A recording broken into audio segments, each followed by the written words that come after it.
Olá, meus amigos, Danilo Brito aqui. Sejam muito bem-vindos a este canal dos amantes da música feita de coração. Bom, hoje estamos aqui para falar de um assunto que para mim é muito caro, que é a roda de choro.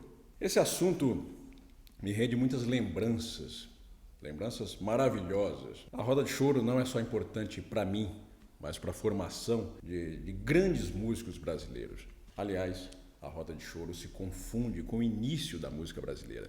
Você já viu aqui neste canal, em outras ocasiões, que o choro é a música, é o primeiro gênero genuinamente brasileiro, é a primeira expressão musical do Brasil.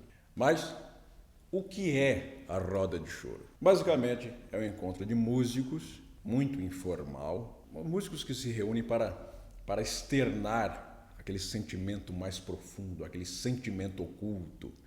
Aliás, por falar em sentimento oculto, isso é nome de choro, nome de valsa.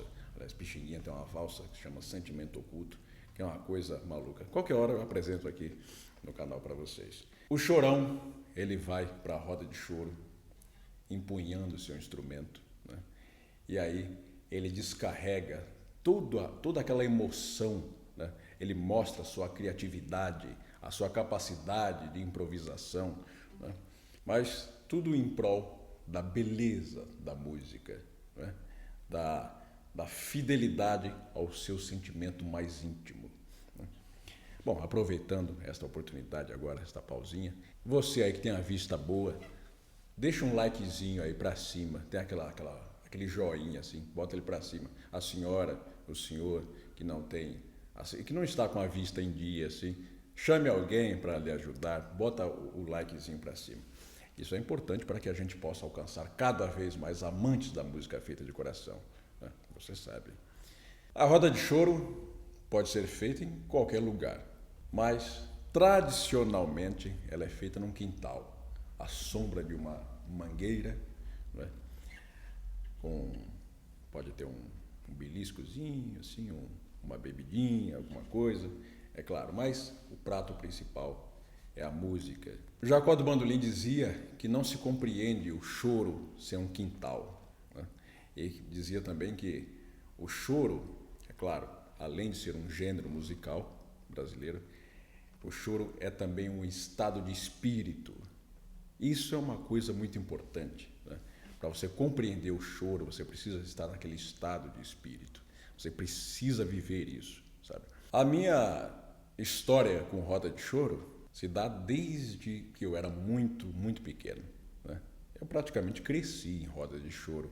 O meu pai, músico amador, ele se encontrava com amigos, com vizinhos, né? Um tocava violão, outro tocava um pandeiro, outro tocava um surdo, todos muito, muito, muito entusiastas. Me lembro que meu pai começava a se preparar para a roda de choro alguns dias antes, talvez 2, 3 dias, né? Antes do tal acontecimento.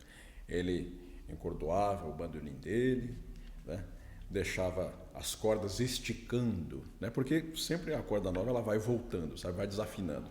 Então ele deixava assim, uns 3 dias antes, né? Afinado o bandolim em cima do guarda-roupa, né? E às vezes eu queria pegar o bandolim, alcançar o bandolim em cima do guarda-roupa para fazer uma graça, alguma coisa assim. E ele falava, não, as cordas estão voltando, tá. Tem que esticar as cordas. Tá bom. Bom, mas isso era para a reunião dos amigos.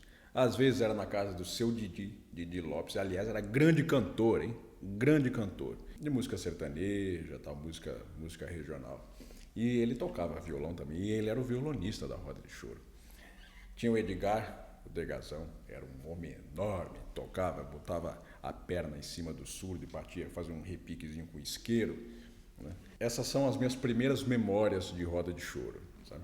Eu devia ter uns 4, 5 anos de idade, já comecei a frequentar essas rodas. O repertório variava entre os choros clássicos, né? Os choros mais famosos, como Noites Cariocas, como Pedacinhos do Céu, Doce de Coco, André de Sapato Novo. Mas é interessante frisar que a roda de choro não é somente um lugar exclusivo de choros, né? É como se fosse um sarau, né? Ele pode ser mais aberto, é um lugar para poetas, para cantores, né? Às vezes aparece um violonista clássico e aí ele tem o tempo dele, a vez dele, que ele senta lá, bota aquela pose e começa a tocar obras, né? De Bach, de Barrios, enfim. Mas é claro que o que predomina é o choro. Um regional formado por um solista ou dois, violão, um ou dois de acompanhamento, cavaquinho e pandeiro. Basicamente é isso aí, é o famoso regional, né, que se junta numa roda de choro para isso, para fazer música de maneira informal, descontraída. E é uma alegria, é uma festa, né? Porque se tem um sentimento que um músico de choro gosta, é se encontrar com os amigos para poder tocar sua música do coração, sem profissionalismo, sem aquela coisa de horário, sem um compromisso, sem aquela responsabilidade tremenda de um compromisso formal em cima de um palco, por exemplo, né? Não, ali o chorão está para tocar as coisas que lhe vêm à memória. Às vezes tem músicas que a gente não toca há 20 anos. Poxa, e aquele choro, hein? Lembra daquele choro? Vamos tocar isso. Não, isso é bonito, hein? Aí pede o tom, vai, dá um Lá maior aí, ou um Dó menor, alguma coisa assim, aí você lembra daquela música, né? Claro, sem essa responsabilidade de tocar tudo certinho. Afinal, você está ali relembrando coisas, né? Aquelas músicas que lhe vêm à mente de maneira espontânea. Eu, um pouquinho mais adiante, mais ou menos com 8, 9 anos de idade, comecei a frequentar as rodas de choro um pouco mais sérias, maiores, né? Que ficavam ali no centro da cidade de São Paulo, principalmente na loja Del Vecchio de instrumentos musicais. Ainda era uma loja grande naquela época, tinha bastante espaço e aquilo atraía público, que a roda de choro, ela geralmente é uma coisa particular, quase que privada, né? Mas, como ali pessoas passavam em frente, escutavam aquele som, as pessoas entravam e começavam a apreciar aquilo, e aquilo foi pegando, virou um encontro tradicional de amantes da música. Isso era aos sábados pela manhã. Começava a roda de choro às 10 da manhã e ia até às 13 horas. Dali saíamos, eu e os outros velhinhos, caminhando para a loja contemporânea. Ali tinha a continuação dessa maratona de sábado, né? A roda ia até umas 3h30 da tarde. Pouco tempo depois disso, uns 2, 3 anos depois disso, eu descobri a roda de choro do Manuel Andrade, que era um grande luthier. Luthier, para quem não está familiarizado, é quem constrói os instrumentos de corda, né, de maneira artesanal. O Manuel abria esse espaço para as rodas de choro aos sábados. Às 4 da tarde começava a roda de choro do Manuel. Então, a gente ia de manhã para a Del Vecchio, depois ia para a Contemporânea e depois para o Manuel Andrade. Isso aí terminava às 2, 3, às vezes 4 da manhã, tocando sem parar praticamente. Era uma beleza, sabe? A gente ficava de alma lavada, principalmente porque as pessoas que estavam ali estavam, em sua maioria, interessadas em fazer música com o coração. Tinha uma pausa, não era uma pausa geral, não. Um saía para comer alguma coisa na padaria, alguma coisa, porque isso a roda, enfim, não servia alguma coisa para que a gente comesse, bebesse, não tinha nada disso, né? Quem quisesse comer alguma coisa dava uma voltinha lá na rua e fazia um lanche rápido e já voltava para pegar o seu instrumento ou para escutar os amigos tocando. A verdade é que parece que não havia essa necessidade de comer, sabe? Não era um encontro em volta de uma mesa como se faz tradicionalmente. Não, a roda de choro não. Ali, como eu disse, o prato principal é a música e a gente acaba nem sentindo fome, sabe como é? Eu ficava numa ansiedade para que chegasse logo o sábado. Eu ficava estudando o repertório, eu, como já contei aqui no canal também, sou autodidata, aprendi com os discos de vinil, né? Então, eu botava lá o disco do Jacó, o disco do Valdir Azevedo, do Luiz Americano, ouvia aquilo, aprendia aquela música, decorava, passava para o bandolim, praticava em casa, claro, ainda, e depois ia praticar com os outros músicos na roda de choro. Isso era muito gratificante, sabe? Você chegar com uma música nova na roda de choro para tocar. Nessas rodas, eu tive a oportunidade de conhecer alguns dos maiores músicos brasileiros de todos os tempos. Por exemplo, foi numa roda de choro da loja Del Vecchio que eu conheci Carlos Poiares. Eu devia ter uns 12 anos no máximo, né? Mas eu estava tocando, apreciando ali os amigos tocando. Daqui a pouco alguém fala, olha ele aí. Aí vem um homem alto, magro, caminhando apressadamente, né, de terno completo, gravata, muito alinhado, muito elegante, né, sapato preto, ilustrando, era uma coisa. Quem era aquele? Carlos Poiares, grande flautista brasileiro, uma das maiores figuras da música instrumental brasileira. Ele participou do famoso Regional do Canhoto, que antigamente, antes de ser Regional do Canhoto, era o Regional do Benedito Lacerda. Depois, o Benedito Lacerda, flautista, saiu do conjunto, assumiu o Canhoto, que era o cavaquista, era o acompanhador, assumiu a direção do conjunto. Famoso Regional do Canhoto, o maior conjunto que se tem notícia até hoje na música brasileira, a música tradicional brasileira. Poiares chegou, tirou a flauta do estojo e tocou coisas lindíssimas. E eu fiquei hipnotizado com o som daquela flauta. Isso foi muito marcante para mim.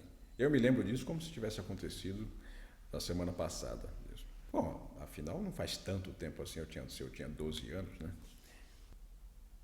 Poiares não era somente um músico maravilhoso, inspiradíssimo, mas também como figura humana. Era muito gostoso estar perto do Poiares e ouvir aquelas histórias fantasiosas, maravilhosas, né? Se vocês quiserem, eu posso contar aqui, em algum momento, mais sobre a convivência que tive com Carlos Poiares. Ah, mas eu conheci muitos músicos na roda de choro. O maior improvisador que eu conheci, olha, é uma responsabilidade enorme falar uma coisa dessa. Mas vou dizer, foi João Macambira, bandolinista, autodidata também, saiu do Ceará para São Paulo nos anos 1970, ele com os irmãos dele, né, que formavam o Bando Macambira, ou Bando de Macambira, né, muito talentosos, todos eles. Mas João Macambira era uma força da natureza, era uma coisa incrível, porque esse homem tocava de bandolim, né, a expressão que ele tinha tocando, o sentimento, a técnica e, sobretudo, a criação, né? A criatividade dele era uma coisa que me impressionou demais. Bom, é tanto assunto para falar neste canal, né? Tantos músicos maravilhosos que eu conheci e que tive a honra, né, de dividir músicas. Por falar em improvisação, esse é um assunto um tanto delicado, sabe? E que sempre vem à tona. A improvisação no choro, a improvisação na roda de choro. Há a improvisação no choro, né? Porque isso faz parte do gênero, faz parte da cultura, né? O choro já nasceu com improvisação, né? Os músicos, lá nos primórdios, já improvisavam. O choro não tem aquela coisa tão rígida quanto tem a música clássica, por exemplo. Não. O choro, aliás, nem deve ser tocado assim, porque assim ele não tem graça. Agora, é preciso que se diga que a improvisação no choro é uma coisa muito particular. A improvisação, basicamente, é você substituir as notas da melodia, né, por alguma coisa que você está criando naquele exato momento. Agora, a estrutura do choro é muito diferente da estrutura do jazz. O que eu quero dizer com isso é que o choro não tem tanto espaço para a improvisação que é feita da maneira que é feita no jazz, por exemplo. A improvisação do choro é uma coisa mais sutil, né? Você não necessariamente precisa substituir notas da melodia principal para estar improvisando. Não. Você pode fazer algumas jogadas rítmicas, você deslocar o tempo das notas, você colocar efeitos, né? Tudo isso é considerado a improvisação no choro. Pequenas variações da melodia, né? Isso é muito interessante, isso é muito característico do choro, mas sempre respeitando muito a estrutura métrica da música, né? O objetivo principal é mostrar a música, a melodia principal, né? Esse negócio de improvisação, nos dias atuais, em rodas de choro, nos leva a uma outra coisa que é muito encontrada hoje em dia, que é uma roda de choro gigante, com vários músicos. E isso é muito bom, né? É muito importante e interessante que cada vez mais músicos queiram se aproximar de uma roda de choro. Mas acontece que tem determinadas regras numa roda de choro que a gente precisa respeitar. Não só na roda de choro, mas na música em geral. É preciso que haja um revezamento desses músicos. Porque quando todos começam a tocar ao mesmo tempo, vira uma bagunça que você não entende mais nada. Então, aquilo de fato é uma festa, uma confraternização entre músicos, entre amigos, né? Mas a música sempre tem que estar em primeiro lugar. É possível que você faça uma roda em que todos participem, mas de maneira mais organizada. E também uma coisa que é muito importante é você poder apreciar outros músicos tocando. Quando todo mundo toca ao mesmo tempo, este músico que está tocando aqui, ele não tem a oportunidade de ouvir o que o outro está tocando. Eu aprendi muito observando os grandes músicos tocando. E era uma beleza. É claro, eu ficava ansioso para tocar, mas apreciar esses grandes músicos tocando era tão bom quanto tocar, talvez até melhor, né? Quantas vezes eu não quis subir para tocar na roda, justamente porque eu estava apreciando, estava aproveitando, me deleitando, né, com um solo de um músico extraordinário, ou com as baixarias bonitas. Baixarias são as partes graves de contrapontos, assim, do violão de 7 cordas, por exemplo, do Luizinho 7 cordas, né, que participava das rodas de choro assiduamente. Edson Galhardi, conhecido como Ed Galhardi, um grande músico. Você tocando, claro que você está aprendendo também, você está compartilhando da sua música com os outros músicos, em ordem, cada um com sua função, né? Mas quando você está assistindo, é muito bom também, sabe? Bom, mas esse negócio de improvisação em roda de choro e como se comportar numa é um assunto longo, né? E que deve ser para um outro vídeo. Mas é isso, meus amigos. As rodas de choro são, quando bem feitas, né? Quando reúnem músicos que estão ali em prol da beleza, da arte, da música, são uma coisa que faz a gente sair de alma lavada. Sabe como é? É uma beleza. A roda de choro tem várias características. Tem certas criaturas muito interessantes em roda de choro. Tem histórias. Por exemplo, Joaquim Sobreira, músico, chegava numa roda de choro famosa no Rio de Janeiro, chegava lá com seu instrumento e tocava apenas uma música de sua autoria, um choro chamado Praga de Sogra. Como eu já disse outras vezes aqui no canal, o choro tem essa coisa de um músico virtuoso, ele desafiar outro músico, outros músicos, né, compondo um choro difícil, né? O choro pode ser tecnicamente muito difícil, né, e acaba sendo um desafio para outros praticantes. Então esse chegava e tocava o choro dele. Esse choro não é tão difícil de se tocar a melodia. A parte dele não era tão difícil assim, embora não seja fácil, né? Mas o que é que pegava? Pegava a harmonia, o acompanhamento. Porque você chega, dá uma nota, dá um tom aí, dó maior, vai, e começa a tocar. Certos caminhos do choro, certas composições têm um caminho quase que intuitivo, mudando uma coisinha aqui e outra ali. Então, às vezes um solista começa uma música que o acompanhador nunca ouviu e com o ouvido, que o chorão sempre tem um ouvido muito apurado, né? Então ele vai ouvindo aquilo, vai ouvindo e vai sabendo mais ou menos, vai tateando ali ao violão, ao cavaquinho e vai descobrindo onde é que está a harmonia correta. Mas tem músicas que é impossível você acompanhar a primeira audição, ou a segunda, terceira às vezes. Esse músico, Joaquim Sobreira, chegava, e aí, o que é que você vai tocar? Vou tocar um choro meu aqui. E tocava esse choro. E por acaso é esse choro que tocamos aqui no início do vídeo. Chama-se Praga de Sogra. Tem um caminho harmônico tão inusitado, de maneira que é difícil para o acompanhador seguir o solista. Então, a graça dele, a alegria dele era ver os acompanhadores batendo cabeça. Um ia para um canto, outro ia para o outro, e aquela coisa. Aí eles ficavam olhando para o braço do outro do instrumento para saber o que é que eu estava fazendo, para saber se era aquilo mesmo. E a melodia estava indo para outro lado e ninguém acertando nada. Aí esse compositor saía satisfeito, guardava o instrumento dele e ia para casa. E aí voltava na outra semana, nesse mesmo encontro, da roda de choro, nesse mesmo horário. E daí? O que é que você vai tocar? Mas toca um negócio que a gente conheça. Não, eu vou tocar aquele choro meu. Aí tocava de novo Praga de Sogra, para ver o povo batendo cabeça. Ele achava aquilo máximo, achava aquilo muito bom. Ia embora. Aí falaram, não é possível.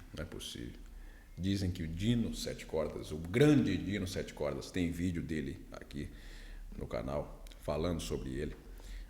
Vou deixar na descrição para que você veja. Aí o Dino falou assim, mas não é possível, vamos pegar esse cara. Aí levou um gravadorzinho um dia para a roda de choro e deixou escondido. E aí, o que você vai tocar?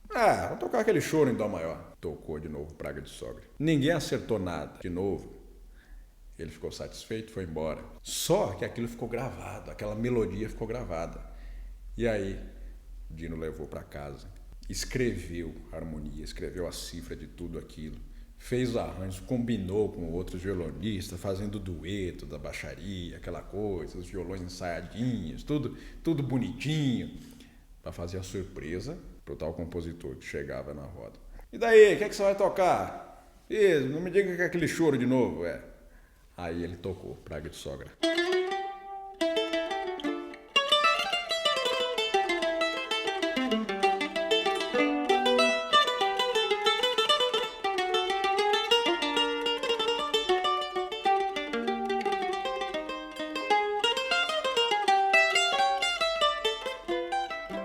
E aí, aquele acompanhamento bonito, primoroso, tudo certinho, notinha por notinha. Perdeu a graça do rapaz. Foi a última vez que ele apareceu. Mas muitas rodas de choro são lendárias, né? Por exemplo, as rodas de choro que Jacó do Bandolim fazia na casa dele. Geralmente às sextas-feiras, às 20 horas. E ele reunia, imagine só, pense o que era uma roda de choro na casa do Jacó. Né? Pixinguinha, Dino, Sete Cordas, aliás o conjunto inteiro, o conjunto de Jacó, o Época de Ouro, né? O famoso conjunto Época de Ouro, com César Faria, violonista, que aliás, pai do Paulinho da Viola. Paulinho da Viola também participava dessas rodas, embora bem jovem, mas já um músico muito brilhante. Del Rian, Dorival Caymmi, Elisete Cardoso, Paulo Tapajós, Radamés Inátali, Abel Ferreira, Orlando Silva, o cantor das multidões, participava também. Como eu disse, não era só choro que era tocado, era um sarau, na verdade. Claro, embora o choro como música principal, né, como papel principal, mas sempre havia espaço para cantores e poetas, etc. Você imagina que não era uma coisa dessa, né? Canhoto da Paraíba aparecia nas rodas de choro do Jacó. E tem registros disso, alguns registros de que o Jacó gravava as rodas de choro. Isso saiu em disco, viu? Teve um disco que saiu pouco tempo depois da morte de Jacó. O falecimento dele foi em 1969, dia 13 de agosto. Mas num desses saraus, que ele fez em homenagem ao pianista Sergei Dorensky, um pianista russo, um dos maiores pianistas do século XX, estava no Brasil para concertos e queria conhecer a música brasileira. Jacó do Bandolim, ninguém melhor que Jacó, aliás, fez um encontro em sua própria residência com grandes músicos brasileiros, com Radamés, com Paulo Tapajós, e isso o Jacó gravou. É claro, não tem a qualidade de uma gravação de estúdio, mas você pode perceber a grande emoção desse momento numa roda de choro, né? Aquela emoção transbordante, né? O Paulo Tapajós canta. Isso saiu em disco, um disco chamado Os Saraus de Jacó. E você pode ouvir os gritos entusiasmados de Sergei Dorensky, que chegou na casa de Jacó com o dedo enrolado no esparadrapo, certamente para que não lhe pedisse uma audição. Na verdade, ele queria mesmo era ouvir música brasileira, né? Ouviu esses grandes músicos, ouviu Dino Sete Cordas e Jacó do Bandolim reinando com seu com seu instrumento, né? Mostrando o que de fato é a música brasileira.